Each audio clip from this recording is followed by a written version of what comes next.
വന്ന് കണ്ടവരെല്ലാം പറഞ്ഞു ഇതൊന്നും വെറുതെ ഇട്ടേക്കാൻ പറ്റില്ല, നമുക്ക് എന്തെങ്കിലും ചെയ്യണം, ഞങ്ങളെല്ലാം നിങ്ങളുടെ കൂടെയുണ്ട്. പിന്നെ കുറേ കൂടിയിട്ട് ഉത്സാഹം തോന്നാൻ കാരണം 50 കൊല്ലം മുമ്പ് ഞാൻ പഠിപ്പിച്ച അരനാട് സ്കൂളിലെ കുട്ടികളെ അവർ എന്നേക്കാളും വലിയ കുട്ടികളായി. പക്ഷേ അവർ പറഞ്ഞു നമുക്ക് വേണ്ട രീതിയിൽ ഇത് പ്രയോജനപ്പെടുത്താൻ ഞങ്ങളെല്ലാം കൂടെയുണ്ട്. അതിൽ ആദ്യം വന്നത് വിശ്വൻ, പിന്നീട് സദൻ, ഹരി, അതുപോലെ സത്യൻ, ഇവരെല്ലാം കഴിഞ്ഞ ദിവസം വരികയും ചെയ്തു. നമുക്ക് ഇതിങ്ങനെ വെറുതെ ഇട്ടാക്കാൻ പറ്റില്ല, എന്തെങ്കിലുമൊക്കെ ചെയ്യണം.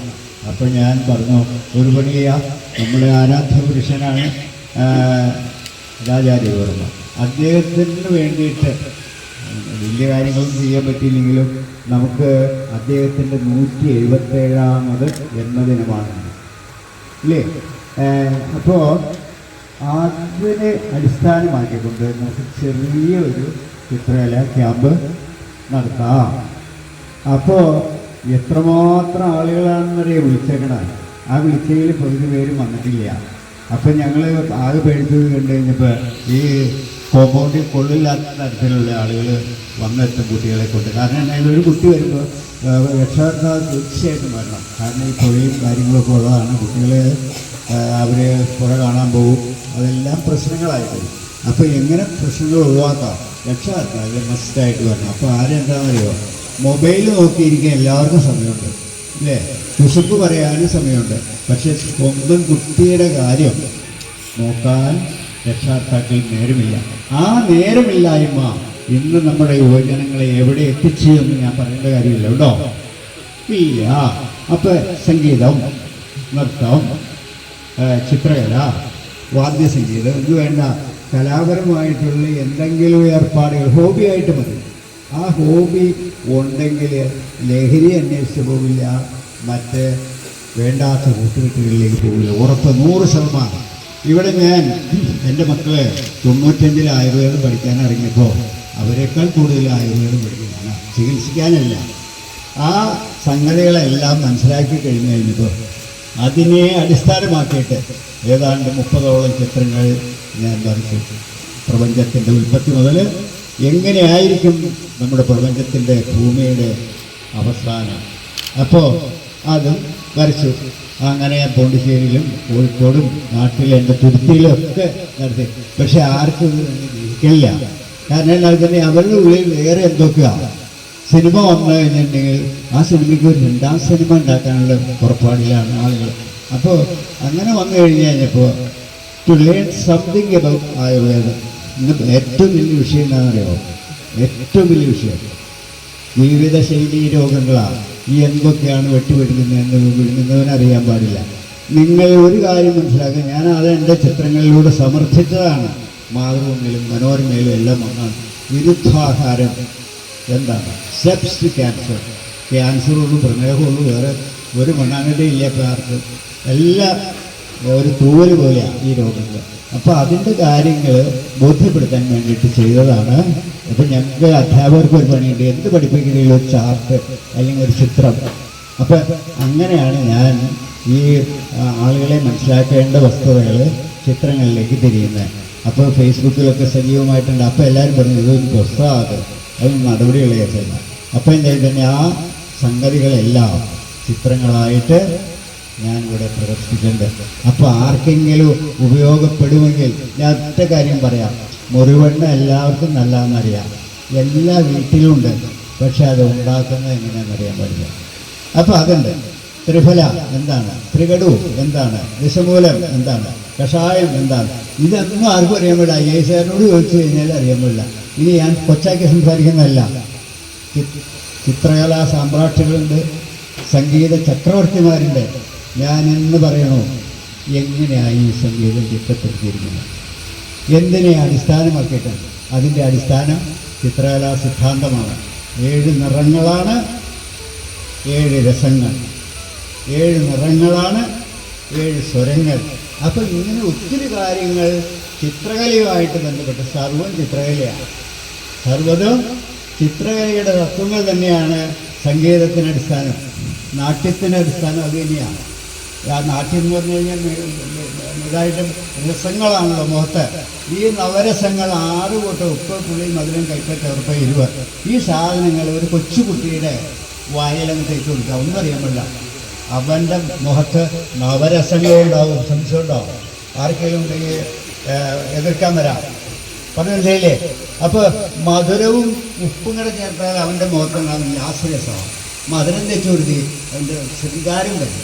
പുളി വെച്ച് കൊടുത്തി വൈരം വരും. ഇനി ഇത്തിരി കയ്പും എരിവും കൂടെ വെച്ച് നോക്കി തേക്കുന്ന വഴി തന്നെ അവൻ്റെ മുഖത്ത് ഭീവത്സരസം ഉണ്ടാവും. എത്ര പേർക്കറിയാം? അല്ലെങ്കിൽ എത്ര പേരെ കൊണ്ട് പറയിപ്പിക്കാം? പറയാൻ സാധിക്കില്ല. ഇല്ലേ, ഞാൻ ആരെയും ചെറുതാക്കി പറയുന്നതല്ല. സംഗീത ചക്രവർത്തിമാരെ വിളിക്കുക. ഈ സംഗീതം പഠിക്കുന്നില്ല, സിനിമയിൽ പാടാൻ അല്ല. സംഗീതം പഠിച്ചാൽ സത്യനിഷ്ഠ ഉണ്ടാവും, ഒരു സംശയമില്ല. ഊഹശക്തി ഉണ്ടാവും, ചാതുര്യം ഉണ്ടാവും, വാക്സാമർഥ്യം ഉണ്ടാവും, സ്മൃതി ഉണ്ടാവും, മേധാശക്തി ഉണ്ടാവും. ഇതുണ്ടാകാൻ വേണ്ടിയിട്ടാണ് സംഗീതം പഠിക്കുന്നത്. എത്ര പേർക്കറിയാം? സംഗീത ചികിത്സയുണ്ടല്ലോ, അല്ലേ? സംഗീത ചികിത്സയുണ്ടല്ലോ. പക്ഷെ അതിൻ്റെ അടിസ്ഥാന വസ്തുതകൾ ഞാൻ മനസ്സിലാക്കിയിട്ട് ആ വസ്തുതകളെ എല്ലാം അതായത് ആഗോള ഭാഷയാണ് ചിത്രകല. അതിന് ഭാഷ വേണ്ട. മലയാളി ആയാലും ഇംഗ്ലീഷുകാരനായാലും ജർമ്മനി ആയാലും ചൈനക്കാരനായാലും ആനയുടെ പടം വരച്ചാൽ ആനയാണെന്ന് അവന് മനസ്സിലാവും, അല്ലേ? അപ്പം അങ്ങനെ കുറേ കാര്യങ്ങൾ, 1-2 കാര്യങ്ങളല്ല, ഒത്തിരി കാര്യങ്ങൾ. കാരണം എന്നാ അറിയാം, ഞാൻ 20 വർഷമായിട്ട് വായനയിടയിൽ ഇതുമായിട്ട് ബന്ധപ്പെട്ട സംഗതികളുടെ പിന്നാലെയാണ്. അപ്പോൾ അതെല്ലാം ആളുകളെ മനസ്സിലാക്കിയാൽ നല്ലതാണെന്ന് എൻ്റെ അഭ്യുദയാംശകളെ, വിശ്വനെ പോലെയുള്ളവർ, സത്യനെ പോലെയുള്ളവർ, എൻ്റെ അടുത്ത വീട്ടിലൊരു സുഹൃത്തുണ്ട്, മനോജ് എന്ന് പറയാം. പുള്ളി എപ്പോഴും പറയും. വേറൊരാളുണ്ട്, തോമസ്, സിംഗപ്പൂരുകാരനാണ്. പുള്ളി പറഞ്ഞു, സാറിന് പറ്റില്ലെങ്കിൽ ആ സമയത്ത് എന്നെ ഏൽപ്പിക്കുക, ഞാനിതെല്ലാം വലിയൊരു ഗാലറി ആയിട്ട് വരാം. ഇതിനേക്കാളെല്ലാം ഉപരി എൻ്റെ ആത്മാർത്ഥ സുഹൃത്ത് അനിൽ പറഞ്ഞു കഴിഞ്ഞു, അല്ലേ? അനിൽ പറഞ്ഞു, ഞാനുണ്ട്. മാഷം എന്താണെന്ന് വെച്ചിട്ടുള്ളൂ, അങ്ങനെ സ്റ്റുഡിയോ കൂട്ടിയിട്ടേ ഞാൻ വന്നേക്കണത്. അതങ്ങനെ വേറെ കാര്യം. ഇവിടെ കുട്ടിയെ ഈ ക്യാമ്പിലൊന്ന് പങ്കെടുപ്പിക്കാനൊന്നും അറിയില്ല. അന്നേരം മലയാറ്റൂർക്ക് പോകണം, തെറ്റല്ല കേട്ടോ, പോര് കാണാൻ പോകണം. പോര് വീട്ടിലുണ്ടാക്കാനാ പോര് കാണാൻ പോണതേ. അപ്പോൾ അങ്ങനെയൊക്കെ വന്നു കഴിഞ്ഞപ്പോൾ അതിനൊന്നും ആർക്കും ആളില്ല. അതിൻ്റെ ആണ് ഈ ഒരു സൃഷ്ടിച്ച ഒരു അവസ്ഥ ഇവിടെ ഉണ്ടല്ലേ. ഞാൻ ആകെ കഴിച്ചതിന് ഒരു 100 പേരിൽ മേലെ പോകുന്നതാണ്. പക്ഷെ എന്താ, ആർക്കും നേരമില്ല. അപ്പം ഞാനൊരു നിർബന്ധം പിടിച്ചു. എന്താണെന്നറിയോ, കുട്ടികളെ ഇങ്ങനെ കൊണ്ടുവരണമെങ്കിൽ രക്ഷാകർത്താക്കൾ ആരെങ്കിലും വേണം. അല്ലെങ്കിൽ ഇതൊന്നും പറഞ്ഞല്ല, വെള്ളമുണ്ട്, പുഴയുണ്ട്, പുഴയിൽ പോയി ഇറങ്ങി കഴിഞ്ഞാൽ ബുദ്ധിമുട്ടുണ്ടാവുമെന്ന് അതൊക്കെ പാടില്ല. പിന്നെ അതിന് ഞാൻ സമാധാനം പറയാൻ തയ്യാറില്ല. ഒന്നെന്നാകല്ലേ, എൻ്റെ മക്കൾ നിർഭാഗ്യവശാലി ഇവിടെ ഇല്ല. അവരെന്നാരോ, ഒരാൾ മകൻ ലാൽകൃഷ്ണൻ, ഹിന്ദുസ്ഥാൻ കളരി സംഘം കോഴിക്കോട്, മോള് ആനന്ദ് നഴ്സിംഗ് ഹോളിഡേ ഹോം എന്ന് പറഞ്ഞുകൊണ്ട് വയനാട്ടിലെ. അപ്പോൾ അവരുടെ ഒരു പോരായ്മയിലേക്ക് ആ പോരായ്മ തീർക്കുന്നത് എൻ്റെ ശിഷ്യന്മാരും എൻ്റെ സുഹൃത്തുക്കളും എൻ്റെ നാട്ടുകാരുമാണ്. അപ്പോൾ എന്തെല്ലാം ബുദ്ധിമുട്ട് വന്നു കഴിഞ്ഞാലും ഇതിൻ്റെ ഒരു ലക്ഷ്യമായിരുന്നു. അപ്പോൾ ഈ വന്നവർക്ക് എൻ്റെ ആത്മാർത്ഥമായ സ്വാഗതം, അല്ലെങ്കിൽ നന്ദി എന്നോ എന്ത് വേണമെങ്കിലും വിളിച്ചതോ. അതുപോലെ ഏതാണ്ട് 4000 സുഹൃത്തുക്കളുടെ ഫേസ്ബുക്കിൽ, അവരെല്ലാം വീട്ടിലേക്ക് വരാൻ തുടങ്ങി. എൻ്റെ വൈഫ് അത്യാവശ്യം ശാരീരികമായിട്ടുള്ള അസുഖമുള്ള ആളാണ്, കിടപ്പല്ല. പക്ഷേ എല്ലാവരും കൂടി അങ്ങോട്ട് വന്നു കഴിഞ്ഞിട്ടുണ്ടെങ്കിൽ ഒരു തരത്തിലും ഉൾക്കൊള്ളാൻ പറ്റില്ല. അപ്പോൾ ഞാൻ എന്നോട് പറഞ്ഞു, തോമസിനോട് പറഞ്ഞു, ഒരു പണി ചെയ്യാം, എന്നാൽ നമുക്ക് ഇവിടെ മിനിമം പരിപാടികൾ ഇത് കാണുന്നത് എല്ലാം എൻ്റെ സുഹൃത്തുക്കളും ഞാനിങ്ങനെ കൂടി ചെയ്ത് പോരായ്മകളുണ്ടാവുക, അത് സദ്യം ക്ഷമിക്കുക. ഇനി ഇതിൽ പോരായ്മകൾ എന്ത് ചെയ്യാം, ഈ കൂടിയിട്ടുള്ള അഭ്യുദയാംശകൾ എൻ്റെ സുഹൃത്തുക്കൾ ഒന്ന് പോയിൻ്റ് ഔട്ട് ചെയ്യുക. നമുക്ക് അടുത്ത ഏതായാലും നിർത്താൻ പരിപാടിയില്ല. കാരണം എന്നാ, അത് വാടകയ്ക്ക് കൊടുത്തിട്ട് അതിൽ നിന്നുള്ള വാടക എൻ്റെ വരുമാനമാകാനോ ഉദ്ദേശിക്കുന്നില്ല. ആർക്കെങ്കിലുമൊക്കെ താല്പര്യമുണ്ടെങ്കിൽ എന്തെങ്കിലുമൊക്കെ ക്യാമ്പുകൾ നടത്താം. അതിന് ഒരു പ്രതിഫലവും എനിക്ക് ആവശ്യമില്ല. കാരണം ഇത് കുട്ടികളുടെ നന്മയെ കരുതിയാണ്, നാട്ടുകാരുടെ നന്മയെ കരുതിയാണ്. അപ്പോൾ ഇതിൻ്റെ ദീർഘിപ്പിക്കുന്നില്ല. നമ്മൾ ബഹുമാനപ്പെട്ട ഇതിൻ്റെ പ്രസിഡന്റ് കൃഷ്ണകുമാർ ഒരു തിരി കൊടുത്ത തിരി അഗ്നിസാന്നിധ്യ, അതായത് സൂര്യൻ്റെ ഒരു ചെറിയ പഠിപ്പാണ്. അത് കഴിഞ്ഞിട്ട് നമുക്ക് ഈ മുൻവശത്തെ ചിത്രകലയാണല്ലോ. അപ്പോൾ ചിത്രകലയിലൂടെ തന്നെ നമുക്ക് എന്ത് ചെയ്യാം, ഇത് ഉദ്ഘാടനം ചെയ്യാം. അധികം വൈകാതെ തന്നെ കുട്ടികൾക്ക് പേപ്പറും സൗകര്യങ്ങളെല്ലാം നമ്മൾ കൊടുത്ത് ഓരോ ഗ്രൂപ്പായിട്ട് juniors, sub juniors, juniors, seniors അങ്ങനെ 3 സ്ഥലത്തായിട്ട് ഇരിക്കുക. ചെറിയ ഒരു കുട്ടികളുടെ കഴിവ് അളക്കാനുള്ള ഒരു പരിപാടിയാണ്. അപ്പോൾ അതിനുള്ള വിഷയങ്ങൾ ഇരുന്ന് കഴിയുമ്പോൾ തരും. അപ്പോൾ 2 മണിക്കൂറാണ് നമുക്കുള്ളത്. ആ 2 മണിക്കൂർ കൊണ്ട് നിങ്ങളുടെ, കാരണം നമുക്ക് നിങ്ങൾക്ക് പെയിൻറ്റും ഒക്കെ തരാനോ, എല്ലാവർക്കും പെയിൻറ്റ് തരാനൊക്കെ പെയിൻറ്റ് മേടിച്ച് വെച്ചിട്ടുണ്ട്. പക്ഷേ വരച്ച് ശീലിച്ചതിലേ നിങ്ങൾക്ക് മത്സരിക്കാൻ പറ്റുള്ളൂ.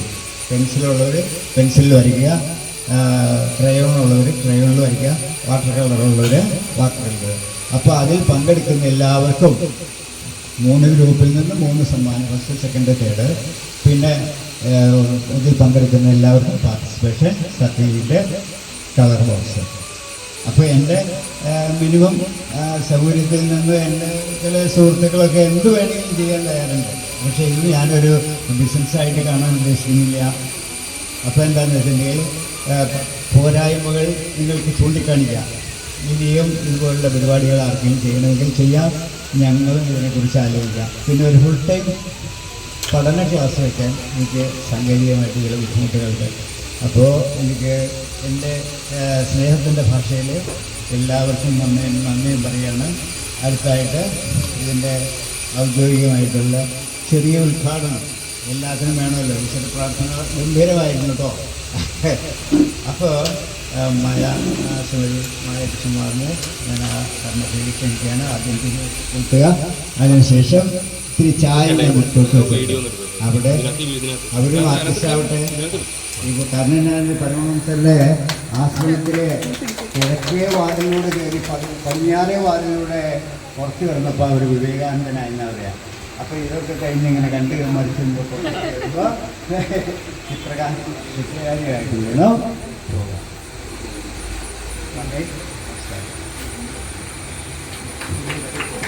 എല്ലാവർക്കും നമസ്കാരം. ചുരുങ്ങിയ വാക്കിൽ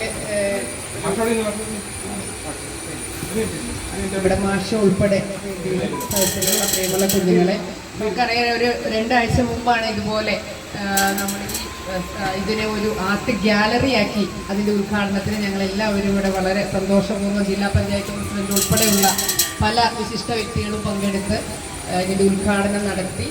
അതിനുശേഷം അന്ന് നമ്മുടെ കൃഷ്ണമാഷ് പറഞ്ഞിരുന്നു നമുക്ക് എന്തെങ്കിലുമൊക്കെ ഇവിടെ ചെയ്യണം. എൻ്റെ കൂടെ എൻ്റെ ശിഷ്യന്മാരായ ചിത്രകലാ അധ്യാപകരാണ്, അതുപോലെ അധ്യാപകരും പല പല സമൂഹത്തിലെ പല തുറകളിലുമുള്ള എൻ്റെ ശിഷ്യന്മാരും എന്നെ സഹായിക്കാനായിട്ടുണ്ട് എന്നൊക്കെ പറഞ്ഞിരുന്നു. അത് അനുസരിച്ചിട്ട് ഇതുപോലെ ഒരു ചിത്രകലാ ക്യാമ്പ് ഇന്നിവിടെ സംഘടിപ്പിച്ചിട്ടിരിക്കുകയാണ്. നമുക്കറിയാം കോടനാട് പോലെയുള്ള മനോഹരമായ ഒരു പ്രദേശത്ത് അദ്ദേഹത്തിൻ്റെ സ്വന്തം സ്ഥലത്ത് സ്വന്തം സ്ഥാപനം തൻ്റെ വിശ്രമ ജീവിതത്തിൽ ഇത്തരത്തിലെ കുട്ടികൾക്ക് അല്ലെങ്കിൽ ചിത്ര രചന താല്പര്യമുള്ളവർക്ക് വേണ്ടി ഇതുപോലെ ഒരു പരിപാടി ആദ്യമായിട്ടാണ് കോടനാട് ഇങ്ങനെ ഒരു പരിപാടി സംഘടിപ്പിച്ചിരിക്കുന്നത്. കാരണം പ്രത്യേകം അഭിനന്ദനങ്ങൾ നേരുകയാണ്. കൊട്ടി ഗ്രാമപഞ്ചായത്തിൻ്റെയും അതുപോലെ വാർഡിൻ്റെയും ഒക്കെ അഭിനന്ദനങ്ങൾ നേരുകയാണ്.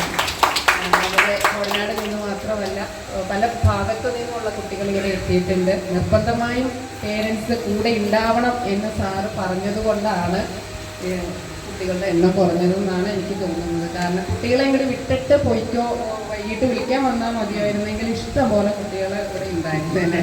അപ്പോൾ പല പല ജോലികളിലുള്ള പേരൻസിന് അത്രയും സമയം സ്പെൻഡ് ചെയ്യാനുള്ള സാഹചര്യം ഇല്ലാത്തതാണ്. ആരെയും നമ്മൾ കുറ്റപ്പെടുത്തിയിട്ട് കാര്യമില്ല.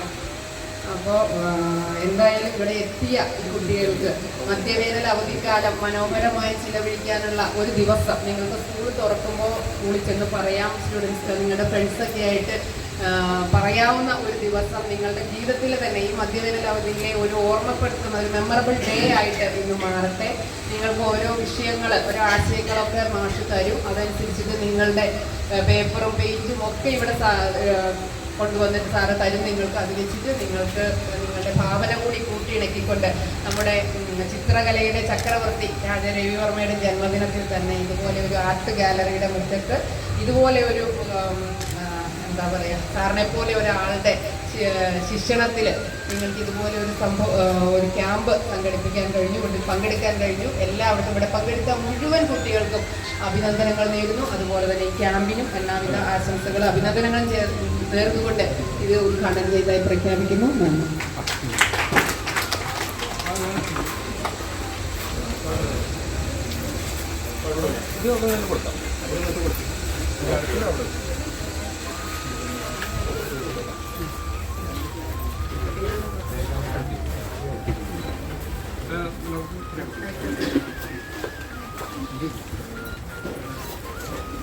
സത്യമാഷേ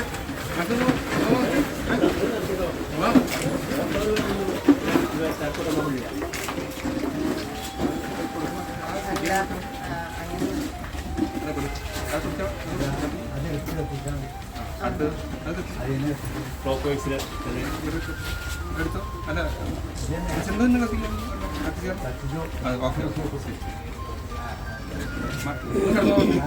ഓക്കെ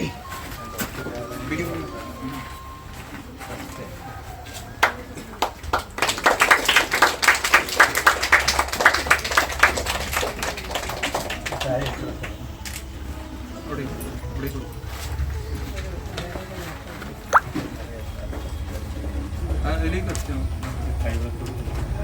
അതിൽ കത്തിച്ചാൽ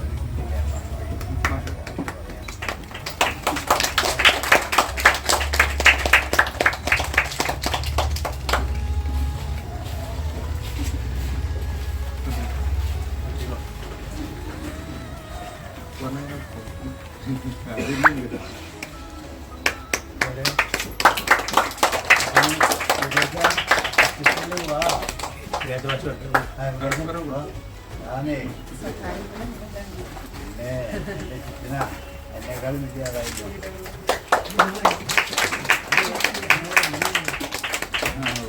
ആ സൈഡിലേക്ക് വരാം. ആ സൈഡ് പഠിപ്പിച്ച് വന്നേരാ. ആ സൈഡിലേക്ക് ആ സൈഡിലേക്ക് അപ്പുറത്തേക്ക്.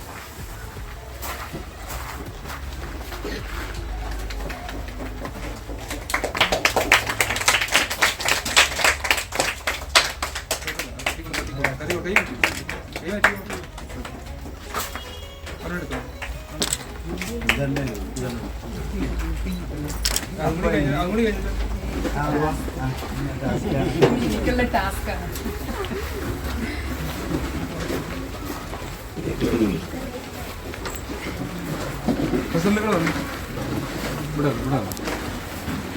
അവിടെ ഇപ്പുറത്ത് വലത് കൈയല്ലേ ഇവിടെ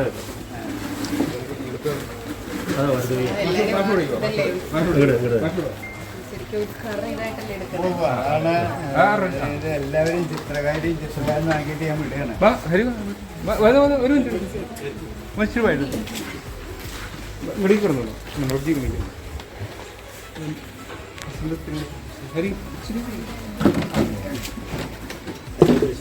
ഒന്നും ഉദ്ദേശിക്കുന്നില്ല. തിരിയാൻ തെളിയിക്കാൻ. ഈ ഇതിന്റെ ഉള്ളിൽ എന്റെ കൈ വരയ്ക്കുന്നു. മുകളിലേക്ക് താഴേന്ന് മുകളിലേക്ക് കൈ വരയ്ക്കുന്നു.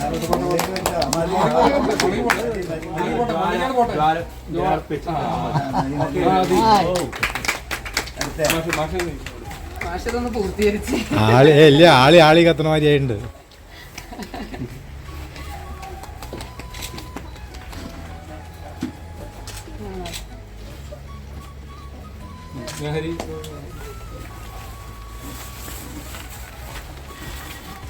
രവിവർമ്മയുടെ വലിയൊരു ചിത്രമാണ് ദീപമഞ്ജ സ്ത്രീ. അതൊക്കെ വരയ്ക്കാൻ നോക്കി കഴിഞ്ഞാൽ ഇവിടെ അങ്ങ് അവസാനിക്കില്ല.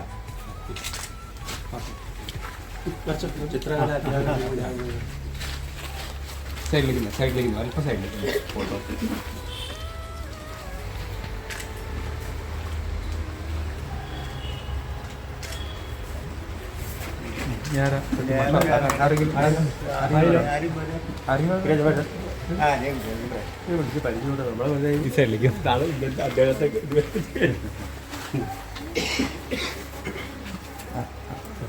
അപ്പുറത്താണോ?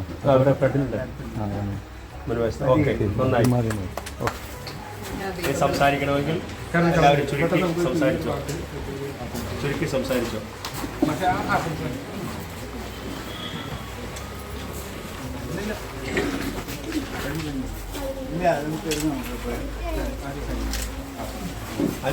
അല്ല വിളിച്ചാൽ മതി. അല്ല വിളിച്ചാൽ മതി. അല്ല വിളിച്ചാൽ മതി. ഓരോരുത്തരെ വിളിച്ചാൽ മതി.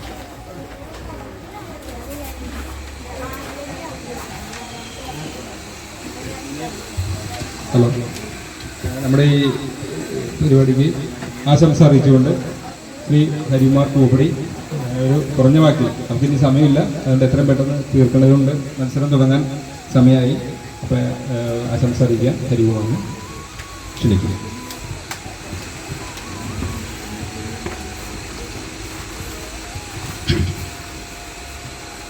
കോടനാട് മാസ്റ്റേഴ്സ് ആർട്ട് ഗാലറിയുടെ മാസ്റ്റർ ബ്രെയിൻ പ്രിയപ്പെട്ട കൃഷ്ണൻ മാസ്റ്റർ, ഉദ്ഘാടക കൂവപ്പടി ഗ്രാമപഞ്ചായത്ത് പ്രസിഡന്റ് ശ്രീമതി മായ കൃഷ്ണകുമാർ, നമ്മുടെ പ്രിയപ്പെട്ട ചിത്രകാരന്മാർ, ഇവിടെ ഉപവിഷ്ടരായിരിക്കുന്ന മറ്റ് വിശിഷ്ടാതിഥികൾ, പ്രിയപ്പെട്ട മാതാപിതാക്കൾ, ഏറ്റവും സ്നേഹം നിറഞ്ഞ കുട്ടികൾ, എല്ലാവർക്കും നമസ്കാരം.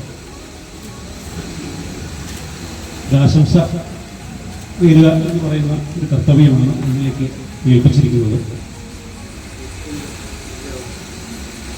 എന്നെ സംബന്ധിച്ച് നമ്മുടെ കൃഷ്ണൻ മാഷ് എന്ന് പറയുന്ന വ്യക്തി ഞാൻ ആദ്യമായി കാണുന്നതും പരിചയപ്പെടുന്നതും കഴിഞ്ഞ ഞായറാഴ്ച. അത്രയുമുള്ള ഒരു ബന്ധമേ ഞങ്ങൾ തമ്മിലുള്ളൂ. എങ്കിലും എന്നെ ഇവിടെ ഈ ചടങ്ങിലേക്ക് ക്ഷണിച്ചതിന് ആദ്യമായിട്ട് നന്ദി പറയുകയാണ്. ചിത്രകലയെക്കുറിച്ച് പറയുമ്പോൾ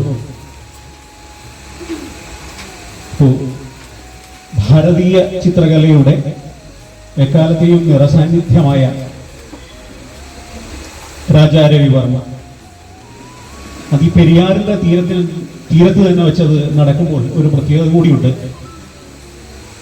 തിരുവിതാംകൂറിന്റെ ബോർഡറിലാണ് നമ്മൾ നിൽക്കുന്നത്. അക്കരെ കയറിയാൽ കൊച്ചി രാജ്യം.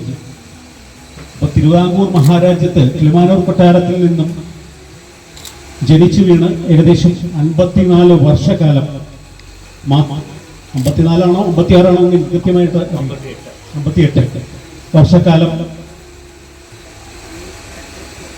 ജീവിക്കുകയും അതുവരെ പാശ്ചാത്യവും പൗരസ്ത്യവുമായ ലോകപ്രശസ്തരായിട്ടുള്ള മറ്റ് ചിത്രകാരന്മാരെ കുറിച്ച് പറയുമ്പോൾ മൈക്കലാഞ്ചലോയെ ആളുകൾക്കറിയാം, പാബ്ലോ പിക്കാസോയെ അറിയാം, അതുപോലെ തന്നെ വാൻ ഗോഗ്, ഇവരെയൊക്കെയാണ് ഒരു കാലത്ത് ആരാധിച്ചുകൊണ്ടിരുന്നത് ലോകം. അവിടെ നിന്നും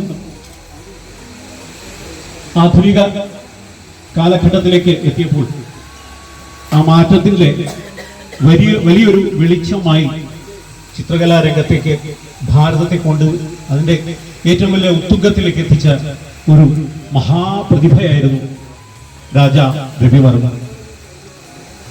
രാജാക്കന്മാരിലെ ചിത്രകാരന്മാരിലെ രാജാവ് എന്നാണ് അദ്ദേഹത്തെ അറിയപ്പെട്ടിരുന്നത് തന്നെ. അദ്ദേഹത്തിന് 177ാമത് ജന്മദിനം ആണ് ഇന്ന്. അത് ഈ വേദിയിൽ ഒരു ചിത്രകലാ ക്യാമ്പോടുകൂടി സംഘടിപ്പിക്കുവാൻ കഴിഞ്ഞതിൽ ഈ നാട്ടുകാരൻ എന്ന നിലയിലും വളരെയധികം സന്തോഷമുണ്ട്. ഇനിയും ഇത്തരം ശ്രമങ്ങൾ ഈ മാസ്റ്റേഴ്സ് ആർട്ട് ഗാലറിയുടെ ഭാഗത്തുനിന്ന് ഉണ്ടാവണം. നമ്മുടെ ഈ പ്രദേശത്ത് തന്നെ ധാരാളം ചിത്രകാരന്മാരുണ്ട്. ഈ അടുത്ത കാലത്ത് ഇളമ്പകപ്പള്ളിയിൽ നിന്നുള്ള ഒരു പ്രദീപ് എന്ന് പറയുന്ന ഒരാളുടെ ചിത്രകല,